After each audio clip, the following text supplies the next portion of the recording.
বাপের বাড়িতে যাচ্ছে, এমন কিছু ব্যবহার করছে, আর চুলগুলো দিয়ে যখন হেঁটে যাচ্ছে বাতাসে উড়াল দিচ্ছে, আর ওই পাশে থেকে রাস্তার ছেলেরা বলতেছে হাই দানা কাটা পুড়ি যাচ্ছে রে। ওইটা যখন শুনতেছে মহিলার একটু মনের মধ্যে ভালো লাগতেছে, শয়তান তো শশা দিবে, মা তুমি আজকে দানা কাটা পুড়ি খাচ্ছ, কালকে আমাদের ময়দানে স্বামীর কাঠগড়ায় দাঁড়াবে, জাহান্নামের এই কাকের ঘরে খরিদ্দার হয়ে যাইবা, কাক কিন্তু তোমাকে এভাবে ঠোকর মারবে। তাহলে চুল অন্য পুরুষকে দেখানো যাবে কি না যাবে, এখন আপনার সিদ্ধান্ত। কথা বলেন ঠিক না বেঠিক? মুসলমান ভাইরা, আল্লাহর নবী আস্তে করে ডাকতে বললেন, ও ফাতিমা, 3 নাম্বার দৃশ্য হলো, আমি যদি এই কথাগুলো বলতে যাই অনেকটুকু সময় লাগবে। সময় মাইরা কথাগুলো শোনেন, আমি 2টা কারণ বলে দিলাম, আর 2টা কারণ যদি পাশে এসে দিকে পাই বলে দিব। আল্লাহর নবী সাহাবী হযরত আলী রাদিয়াল্লাহু তাআলা আস্তে করে ডাকতে বললেন, না না না না, আমি পারবো না, আমি বিশ্ব নবীর সামনে দাঁড়াইতে পারবো না। আল্লাহ সোনার বাইরে এমন সময় হযরত আলী রাদিয়াল্লাহু তাআলা আস্তে করে ডাকতে বললেন, আমি পারবো না, আমাদের মাঝে একজন সাহাবী আছে যার নাম আবু তালহা, আমাদের মধ্যে গরীব সাহাবী, অথচ একজন সম্মানিত সাহাবী। নবীজি আবু তালহার উপরে সবচাইতে বেশি খুশি আছেন। সুবহানাল্লাহ। আবু তালহার নাম যখন বলেছে, আবু তালহা থরথর করে কাঁপতেছে। ডাক্তার বলছে, ভাই আবু বকর, তুমি তো একজন সম্মানিত মানুষ, ভাই ওমর তুমি তো আরেকজন সম্মানিত মানুষ। তার মানে রাসূলের 2 জন শ্বশুর ছিলেন আবু বকর আর ওমর, এই 2 জন ছিলেন শ্বশুর, আর উসমান আর আলী 2 জন ছিলেন জামাতা। তার মানে দেখেন, এইজন্য রাসূল বলেছেন, যদি ভালো মানুষদের সাথে ভালো মানুষ আত্মীয় করে, একজন আলেম আর একজন আলেমের সাথে আত্মীয় করে, রাসূল বলেছেন যার সঙ্গে যার মহব্বত তার সঙ্গে তার কিয়ামত। সুবহানাল্লাহ বলেন। এইজন্য ভালো মানুষদের সাথে আত্মীয় বা ভালো পরিবেশ থাকা দরকার আছে না? সোনার ভাইরা আছে না? হযরত আবু তালহা থরথর করে কাঁপে একদম বেহুশ হয়ে পড়ে গেলেন। তার মানে ওনার বুঝে আসছে যে 2 জন শ্বশুর আর 2 জন জামাতা, তারাই কথাটা সামনে প্লেস করতে পারবে না। আমি আবার আবু তালহা গরীব মানুষ, আমি কেমনে বলবো? এই জন্য উনি অসুস্থ হয়ে গেছেন। সোনার ভাইরা, আমি যে কথাটা বুঝাতে চাচ্ছি সেটা হলো, ইতিহাসের পাতায় কোন জায়গায় কি লেখা আছে সম্মান দেওয়ার পর আবু বকরের বিন্দু পরিমাণ সম্মান কমেছে? না। কথা বলেন, কমেছে? আবু বকর সম্মান দিলেন ওমরকে, ওমর সম্মান দিলেন আবু বকরকে, ওমর সম্মান দিলেন ওসমানকে, ওসমান সম্মান দিলেন আলীকে, আলী সম্মান দিলেন আবু তালহাকে। ওসমান ভাই, আমি জানতে চাই, এত সম্মান দেওয়ার পরেও আল্লাহ তাআলা কি কোন সাহাবীর সম্মান কমিয়েছে? আর আমরা যদি আমাদের আপনজনকে একটু সম্মান দেই, চাচা বসে আছে ওখানে ভিড় পাহাড়ে যাবে, বসো, একটাবার কি ভেবেছো তোমার চাচা তোমাকে কোলে কাকুলে করে মানুষ করেছে? তুমি চেয়ারের উপরে উপরে বসে কথা বলছো, আর নিচে তোমার চাচা বসে আছে, একটাবার ভাবলা না। আর বর্তমানে এক প্রকারের জাতীয় প্রকার সন্তান বের হয়েছে, যাদের কারণে বাবা মাথা নত করে থাকে, আর ওই দরবার সালিশে গিয়ে বলে আমার বাবা পাগল, আমার বাবা বোঝে না, আমার বাবা বোঝে না। আরে হারামি, তোর বাবা যদি একবার করে টিপে যদি ওই ছোটবেলায় যদি তোকে পানির মধ্যে ফেলাই দিত, তুই আসতো না। যে বাবার জন্য কুটিরে, যে বাবা তুই এক ফোঁটা নাপাক পানি থেকে তুই এই পৃথিবীতে তৈরি হয়েছিস, কেমনে পাগল বলিস? আল্লাহ তাআলা তো কোরআনুল কারীমের মধ্যে বলেছে, ওয়াকাদা রাব্বুকা আল্লা তা'বুদু ইল্লা ইয়্যাহু ওয়া বিল ওয়ালিদাইনি ইহসানা। পিতামাতার খেদমতের কথা বলেছে, সেই পিতামাতাকে অনেক জালিয়াত মার্কা সন্তানেরা পাগল বলে আখ্যায়িত করে এই জমিনের মধ্যে। কথা বলে ঠিক না বেঠিক? সোনার ভাইরা, মা এবং বাবা কত বড় নিয়ামত। সোনার ভাইরা, তাহলে আমাদের সম্মান মানুষকে দেওয়া দরকার আছে না নাই? সোনার ভাইরা, আছে না নাই? সাহাবীরা বসে আছেন সুন্দর করে, এমন সময় বিশ্ব নবী একদম হাঁটি হাঁটি পা পা করে অসুস্থ অবস্থায়, দন্ত মোবারক শহীদ হয়ে গেছে, নবীজি খুব কষ্টের মধ্যে আছে, তারপরেও হাঁটি হাঁটি পা পা করে সাহাবীদের কাছে চলে আসলেন।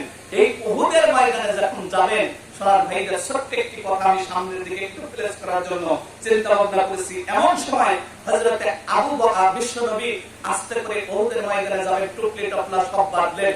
টুপলি টপলা বাঁধার পরে বিশ্ব নবী ডাকতে বললেন, ও আবু তালহা, তুমি কি জানো আমাদের মাঝে আরো 2-1 শক্তিশালী মানুষ হলে, পাওয়ারফুলি লোক হলে হয়তো আমরা একটু যুদ্ধের ময়দানে আরেকটু হয়তো আমাদের সাহসটা বাড়তো। তাহলে মদিনার মধ্যে কি তেমন কোন ভালো মানুষ আছে, আর সেই মানুষটাকে আমাদের দলে অন্তর্ভুক্ত করা যায়? বিশ্বনবীর সাহাবী হযরত আবু তালহা বললেন, হুজুর, একজন মানুষ আছে যার নাম আমের। এই আমর এই আমর কিতাবের মধ্যে আছে, জীবনে কোনোদিন এই আমর কোরআনের মধ্যে কিতাবের মধ্যে আছে, এই আমর কোনোদিন জীবনে এক ওয়াক্ত নামাজ পড়ে নাই, অথচ রাসূলের সাহাবী হয়ে মৃত্যুবরণ করেছে। সুবহানাল্লাহ বলেন। রাসূলের সাহাবী হওয়ার পরে এক ওয়াক্ত নামাজও পড়ে নাই। তার মানে তার উপরে যে নামাজ ফরজ হয়েছে, নামাজ আসার আগে আজ রাসূলের হাত ধরে কালিমা গ্রহণ করেছে, নামাজ আসার আগে শহীদ হয়ে মৃত্যুবরণ করেছে। আর শহীদের মর্যাদা আল্লাহ তাআলা জান্নাতের মধ্যে রেখে দিয়েছে। সুবহানাল্লাহ। মুসলমান ভাইরা, আল্লাহর নবী ডাকতে বললেন, আবু তালহা, এই মদিনার মধ্যে কোন শক্তিশালী পাওয়ারফুল মানুষ আছে কিনা? বলে একজন আছে, যার নাম আমর। এই আমর কিন্তু আপনাকে ধরার জন্য, মারার জন্য, আপনার কাল্লাটা কাটার জন্য ঘোরাফেরা করতেছে। গতকাল ওই রিদওয়ানের বৈঠকে ওই এই জায়গায় বৈঠক দিয়ে আবু জেহেল, উতবা, সাইবা, মুগিরা, ওরা লম্বা মাথা মোটা মানুষগুলো একটা বিষয় নিয়ে আলোচনা করেছে। আলোচনাটা হলো মুহাম্মদের যেই মানুষটা কাল্লা কেটে অথবা জীবিত ধরে নিয়ে এসে আমাদের হাতের মধ্যে জমা দিতে পারবে, তাহলে আমাদের এই রাজপ্রাসাদের অর্ধেক সম্পদ দিয়ে দেওয়া হবে। আমর কিন্তু ওইটা গ্রহণ করেছে, বলে আমি পারবো, আমি পারবো, কারণ আমরের মধ্যে অনেক শক্তি আছে, পাওয়ার আছে, অনেক শক্তি আছে, অনেক পাওয়ার আছে। আমার আপনার বিশ্ব নবী, দয়ার নবী আস্তে করে ডাকতে বললেন, আবু তালহা, আমর কোথায় থাকে তার ভাই বেটাটা একটু বলে দাও। এমন সময় হযরত বিশ্ব নবীর সামনে আবু তালহা ডাকতে বলে, ইয়া রাসূলুল্লাহ, ইয়া হাবিবাল্লাহ, আমর ওই পাহাড়ের পাদদেশে জঙ্গলের মধ্যে থাকে। ওই জঙ্গলের মধ্যে একটা কুড়ো ঘর, এই কুড়ো ঘরের মধ্যে আমর অবস্থান করে। আমরের বাবা নাই, আমরের মা আর আমর ঘরে বসবাস করে। আমরের কাজ হলো আপনাকে ধরে দিবে, আপনাকে মারবে। ইয়া রাসূলুল্লাহ, ইয়া হাবিবাল্লাহ, এই আমরের কাছে যাওয়া যাবে না, আমর কিন্তু মেরে ফেলবে। আল্লাহর নবী ডাকতে বলে, আবু তালহা রে, আমার নাকে ঘেরা আসছে, আমর হবে জান্নাতি সাহাবী। আল্লাহু আকবার। ইয়া মুহাম্মদ মুস্তাফা নবী সাল্লাল্লাহু আলাইহি, ইয়া মুহাম্মদ মুস্তাফা নবী আমার সাফায়াতের কান্দারি রাসূলুল্লাহ, আমার সাফায়াতের কান্দারি মদিনা ওয়ালা, ইয়া মুহাম্মদ মুস্তাফা নবী। সবাই বলেন, ইয়া মুহাম্মদ মুস্তাফা নবী। খোদারি কাসনুরের তৈরি জিনি, রহমতের বাণী তার মুখে শুনি। খোদারি কাসনুরের তৈরি জিনি, রহমতের কালাম তার মুখে শুনি।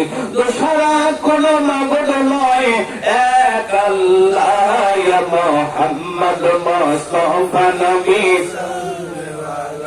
ইয়া মুহাম্মদ মুস্তাফা নবী। আমার সাফায়াতের কান্দারি রাসূলুল্লাহ, আমার সাফায়াতের কান্দারি মদিনা ওয়ালা, ইয়া মুহাম্মদ মুস্তাফা নবী, ইয়া মুহাম্মদ মুস্তাফা নবী। নবীজি আদম সুফির বাবা, নবীজি আমার কাবারি কায়াবা, নবীজি আদম সুফির বাবা, নবীজি আমার কাবারি কায়াবা। নূর নবীজির প্রেমে কাবা, নূর নবীজির প্রেমে কাবা হয়েছে কালা, ইয়া মুহাম্মদ মুস্তাফা নবী, ইয়া মুহাম্মদ মুস্তাফা নবী। গোলাপ নয় সে গোলাপের বাবা, নবীজি আমার কাবারি কায়াবা। গোলাপ নয় সে গোলাপের বাবা, নবীজি আমার কাবারি কায়াবা। নূর নবীজির প্রেমে কাবা, নূর নবীজির প্রেমে কাবা হয়েছে কালা, ইয়া মুহাম্মদ মুস্তাফা নবী, ইয়া মুহাম্মদ মুস্তাফা নবী। মুসলমান ভাইরা, আমার আপনার বিশ্ব নবী, দয়ার নবী আবু তালহা তাড়াতাড়ি করে তোমরা টুকলিগুলো আর যুদ্ধের ময়দানের জন্য সরঞ্জাম গোছাইতে থাকো। আমি একটু আবু তালহা আমি একটু আমরের বাড়িতে যাব, আমরের বাড়িতে গিয়ে আমি ইসলামের দাওয়াত দেব, আমর ভাই তো আমার দাওয়াত কবুল করবে। আবু তালহা ডাকতে বলে ইয়া রাসূলুল্লাহ ইয়া হাবিবাল্লাহ, না না না, আমার জীবন থাকতে আমাদের জীবন থাকতে আপনাকে যেতে দিব না, কারণ আমর অনেক শক্তিশালী পাওয়ারফুলি মানুষ। আর উতবা সাহেব মুগিরা ওনারা ঘোষণা দিয়েছে আপনার কাল্লাটাকে দিয়ে দিতে পারলে ওরা অর্ধেক সম্পদ দিয়ে দিবে। এই জন্য আমার আপনাকে মারার জন্য পাইতারা করছে, ঘোরাফেরা করছে। আপনাকে আমরের বাড়িতে যাইতে দেব না, আপনাকে যেতে দেব না। ইয়া রাসূলুল্লাহ ইয়া হাবিবাল্লাহ, আপনার জন্য বাল বিবি বাল বাচ্চা ছেড়েছি, আপনার জন্য সবকিছু ত্যাগ করতে পারি। ইয়া রাসূলুল্লাহ নবীজি জীবন দিতে রাজি আছি, আপনাকে যেতে দিব না, যেতে দিব না। আল্লাহর নবী ডাকতে বলেন যে আবু তালহা রে, তুমি আমাকে বাধা দিবা না কেন? আমি একা নয়, আমি একা নয়, একা নয়, আমার সঙ্গে স্বয়ং আমার আল্লাহ থাকবে। আল্লাহু আকবার। মুসলমান ভাইরা, আমার নবীজি সবগুলো সাহাবীদেরকে টপকায়া লম্বা চওড়া ঘটনা একদম সংক্ষিপ্ত করে দিলাম। আমার আপনার বিশ্ব নবী দয়াল নবী একদম হাঁটি হাঁটি পা পা করে পাহাড়ের পাদদেশ টপকাইয়া একদম জঙ্গলের ভিতরে চলে গেলেন। জঙ্গলের ভিতরে যে দেখেন একটা কুড়ো ঘর, এই কুড়ো ঘরের পাশে গিয়ে লম্বা করে ডাক দিলেন আমর, আমার বাড়ির মধ্যে আসো কিনা? বাড়ির মধ্যে থেকে কোনো জবাব আসে না। এমন সময় বাড়ির ভিতর থেকে একটা আওয়াজ আসলো, একটা আওয়াজ আসলো, লিল্লাহি তাকবীর,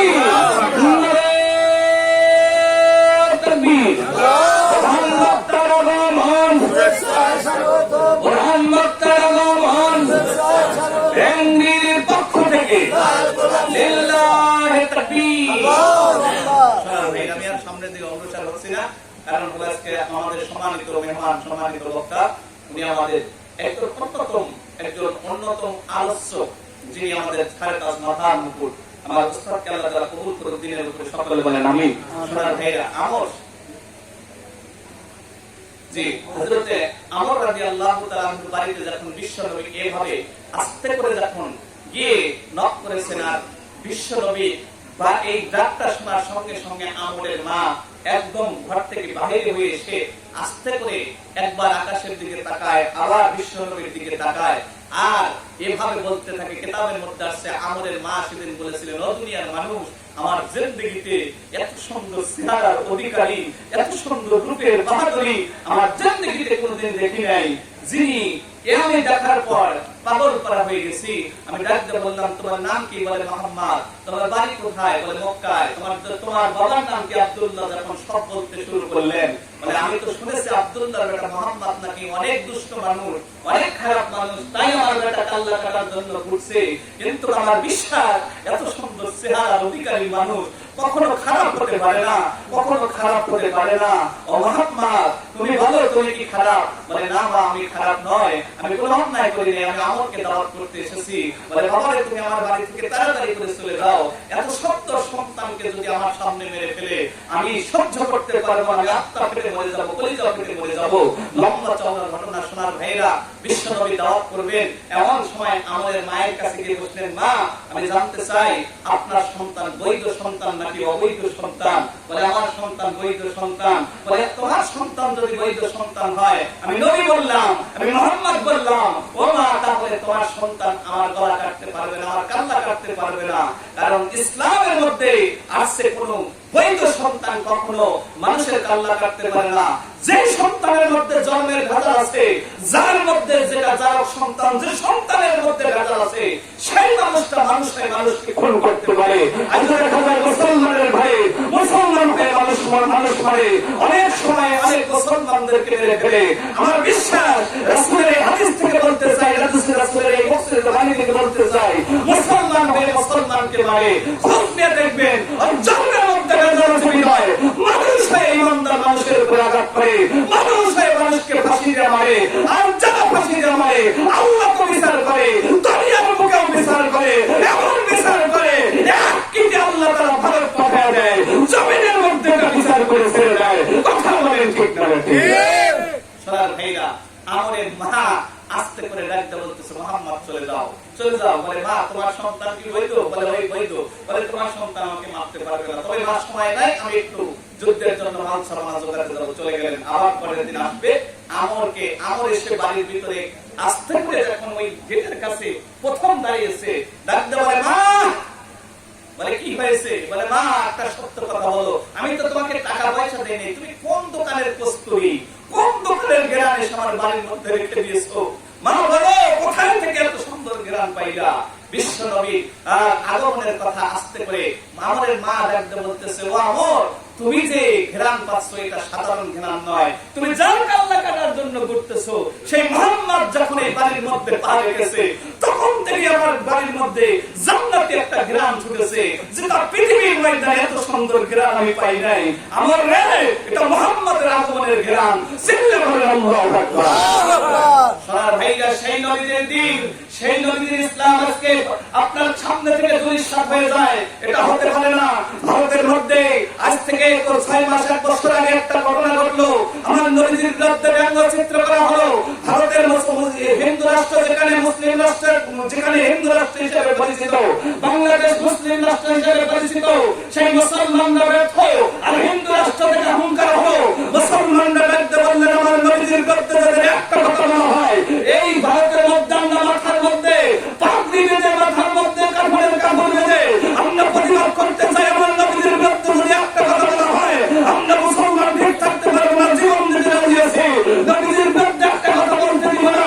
আর আজকে আমার বাংলার জমিনে সেই নবীজির বিরুদ্ধে কথা হয়, নবীজির বিরুদ্ধে ব্যঙ্গচিত্র হয়, নবীজির বিরুদ্ধে কত রকমের কটুক্তি হয়। আমার বিশ্বাস বর্তমানে যে ইমানের একটা বল হয়েছে, যে ইমান একটা মজবুত হয়েছে, আজকে সেই রংপুরের আবু সাঈদের কারণে গোটা বাংলাদেশে তাফসীর করা হচ্ছে, যে আবু সাঈদের গুলির কারণে, গুলি খাওয়ার কারণে আজকে গোটা বাংলাদেশ দ্বিতীয়বারের মতো স্বাধীন হয়েছে।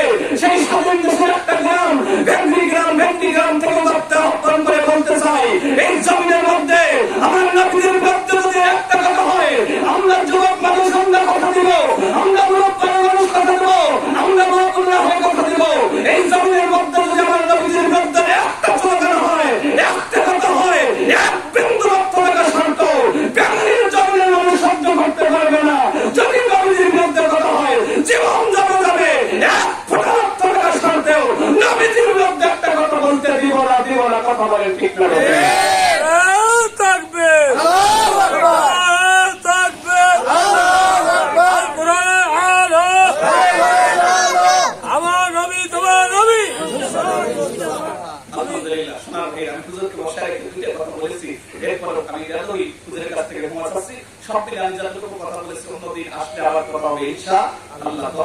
আপনারা একটু পরিবেশ তৈরি করবেন। এখন মোটামুটি কয়েকজন মানুষ আসছেন, আমার ভাই অনেকগুলো মানুষ এখানে খুব সুন্দর ভাবে আলোচনা শুনতেছিলেন, মনের মধ্যে ভালো লেগেছে, আপনাদের অ্যাটেনশনটা ভালো ছিল। সোনার ভাইরা যতটুকু কথা বলেছি, কথার মধ্যে বলতে কি হলে মনের দৃষ্টিতে দেখবেন, আমার জন্য দোয়া করবেন। আর আমার পরিচয় হলো, আমার বাড়িতে আলীগ্রাম, আমি গুলাপাড়া গেস্টলাইন মসজিদের খতিব, প্রায় 14 বছরের মতো সেখানে জুমার নামাজ পড়াই। পাশাপাশি কয়েকটা বারাউকে দাখিল মাদ্রাসায় আমি চাকরিজীবিত আছি সারা বাংলাদেশে।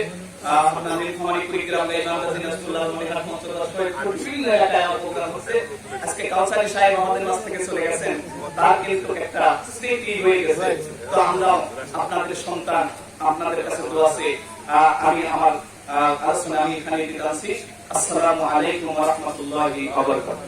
জি, এই পর্যায়ে আপনাদের মাঝে আলোচনা নিয়ে আসবেন আমাদের কৈলকময় একজন আলেম, গুলাপাড়া কামিল মাদ্রাসার একজন শিক্ষক, সম্মানিত হাফেজ কারি হযরত মাওলানা মুহাম্মদ আবু বকর সিদ্দিক সাহেব। উনি অত্যন্ত জ্ঞানগর্ভ আলোচনা করে থাকেন, সম্মানিত একজন মানুষ। আমরা তাকে সম্মান দিয়ে যতক্ষণ উনি কথা বলেন আমরা কথা শুনবো ইনশাআল্লাহ। আল্লাহ তাআলা আমার হুজুরকে দ্বীন এবং ইসলামের মধ্যে থেকে গণ্য রেখে আল্লাহ যেন কোরআন এবং হাদিস থেকে কথা বলার তৌফিক দান করেন, সকলে বলেন আমিন। এখন যারা দূরে আছে এসে বসে পড়েন, আমাদের তাওয়াল করে রেডি হয়ে গেছে, হুজুরও রেডি, সব ঠিক আছে, আপনারা চলে আসেন। কারণ হলো 15-20 কেজি চাউল খিচুড়ি লেগেছে, তো খাবি কে? তবে যে ভাইরাই আছেন আবার থাকলে পরে 2 টপলা ধরে ভাগে বলবেন, 1 টপলা আপনার, 1 টপলা ভাবির জন্য নিয়ে যাবেন ইনশাআল্লাহ। বাড়ির পক্ষ থেকে আপনাদের দাওয়াত করা হবে, অবশ্যই থাকবেন ইনশাআল্লাহ। আমি আলোচনা আবারও আমার আলোচনা এখানে শেষ করছি। আসসালামু আলাইকুম ওয়া রাহমাতুল্লাহ। ওয়া আলাইকুম আসসালাম ওয়া রাহমাতুল্লাহ।